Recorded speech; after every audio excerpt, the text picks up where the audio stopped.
అమ్మా నాన్న ఓ ఆ రంగుళాల ట్రాన్సిస్టర్. ఎదుగుతున్న తొలి రోజుల్లో ఇవే మనకున్న 3 ప్రియనేస్తాలు. ఆ మూడో మిత్రుడైతే మరీ ముఖ్యం. అవసరమైనప్పుడల్లా అరచేతిలో ఇమిడిపోయేది. పడుకున్నప్పుడు కోతిపిల్లల కడుపు మీద వాలిపోయేది. అర్ధరాత్రి దాకా మనతోనే ఉండిపోయేది.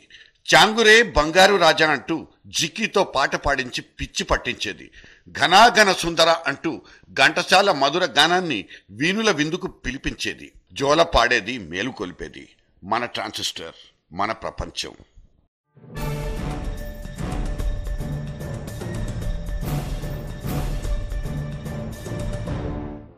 టెలివిజన్ ముఖమే తెలియని ఆ రోజుల్లో వినోదం అంటే పాల నురుగుతో సమానం. వివిధ భారతిలో వచ్చే పాటలంటే గంగిగోవు పాలు.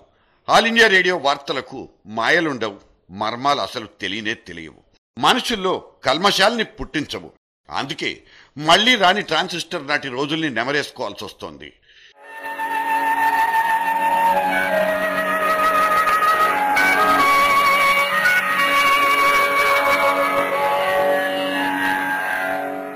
ట్వంటీయత్ సెంచరీ ఫస్ట్ హాఫ్ మొత్తాన్ని సదరు అరచేతి అద్భుతమే నడిపించిందంటే అందులో అతిశయోక్తే లేదు.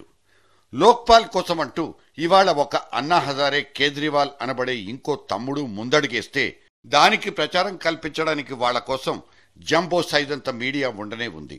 మరి అట్ ది ఏజ్ ఆఫ్ 47 దేశ స్వాతంత్ర్యం కోసం జరిగిన మహాసంగ్రామానికి మీడియా పార్ట్నర్ అంటూ ఎవ్వరూ లేరు, ఈ ఒక్క రేడియో మామయ్య తప్ప. బ్రిటిషోణ్ణి తరిమి కొట్టడానికి జరిగిన సమరాంగణంలో ఈ రేడియో ఒక్కటే సమాచార వారధి.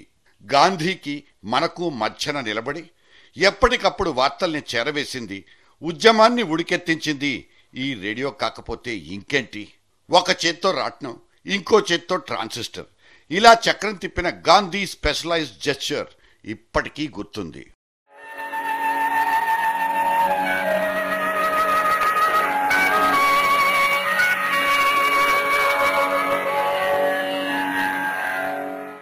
రేడియో తర్వాత టీవీలు వచ్చినా, ఆ టీవీల్లో కొత్త కొత్త కలర్లు వచ్చినా దేశవ్యాప్తంగా రేడియోకున్న ఖలేజా మాత్రం తగ్గింది లేదు.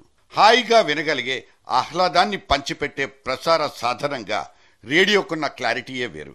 కాకపోతే ఇప్పుడు ఆ రేడియో ఫ్రీక్వెన్సీలో మాడ్యులేషన్స్ పుట్టుకొచ్చి ఎఫ్ఎం అవతారం ఎత్తి మన చెవుల్ని తూట్లు పొడిచేస్తున్నాయి.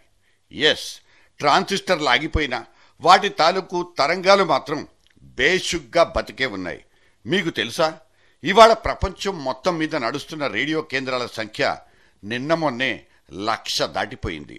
200 కోట్ల రేడియో సెట్స్ ఇవాళ మన చెవుల రింగు మరి మారుమోగిపోతున్నాయి.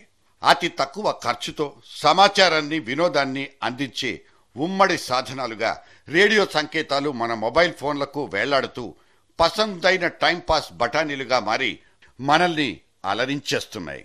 కాకపోతే ఒకప్పుడు సాహిత్య వికాసానికి, స్వర మాధుర్యానికి చిరునామాగా చెప్పుకున్న రేడియో ఇవాళ పిచ్చాపాటి మాటలు, పసలేని పాటలతో బేకార్ బాతాఖానీలకే ఖర్చయిపోతోంది. పాడి పంటల సమాచారం, హరికథలు, నాటికల్ లాంటి ప్రయోజిత కార్యక్రమాలతో ఫలానా అంటూ గిరిగీసుకోకుండా అన్ని వర్గాలను తాకుతూ సకుటుంబ సమేతంగా అలరించిన ఆకాశవాణి ఇవాళ ఫ్రీక్వెన్సీ మార్చుకుని ఎగతాళికమైపోతోంది.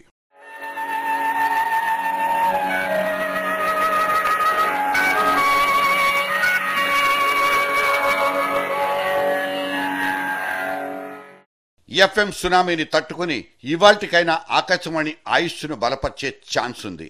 కానీ ఇక్కడ ప్రభుత్వాల వారే మేలుకోవాలి. ప్రతి పైసా సర్కారీ ఖజానా నుంచే తీసుకుంటున్నందుకు ప్రసార భారతికి బేడీలు పడిపోయాయి. వాస్తవికమైన స్వేచ్ఛకు ఎప్పుడో దూరం అయిపోయింది. మరి బ్రిటన్ దేశంలో బీబీసీ మాత్రం ఎందుకంత బలిష్టంగా ఉన్నట్లు? దాని జమా ఖర్చులు దానికుంటూ ఇండివిజువల్గా నడుస్తుండడం మూలంగానే బీబీసీ ఆ మాత్రం పారదర్శకంగా, నిష్పక్షపాతంగా చలాయిస్తోంది. ఇక్కడైతే ఎప్పటికప్పుడు మారిపోతున్న ప్రభుత్వాల జోక్యం మూలంగానే ప్రసార భారతి చెంచాగిరి చేయాల్సిన అగత్యం ఏర్పడుతోంది.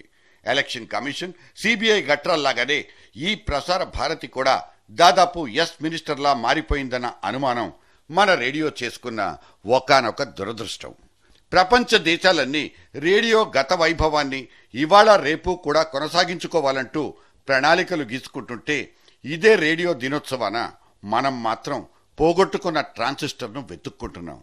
చీకట్లో నిలబడి రేడియో కోసం తడుముకుంటున్నాం. అవును, ఏది మన రేడియో?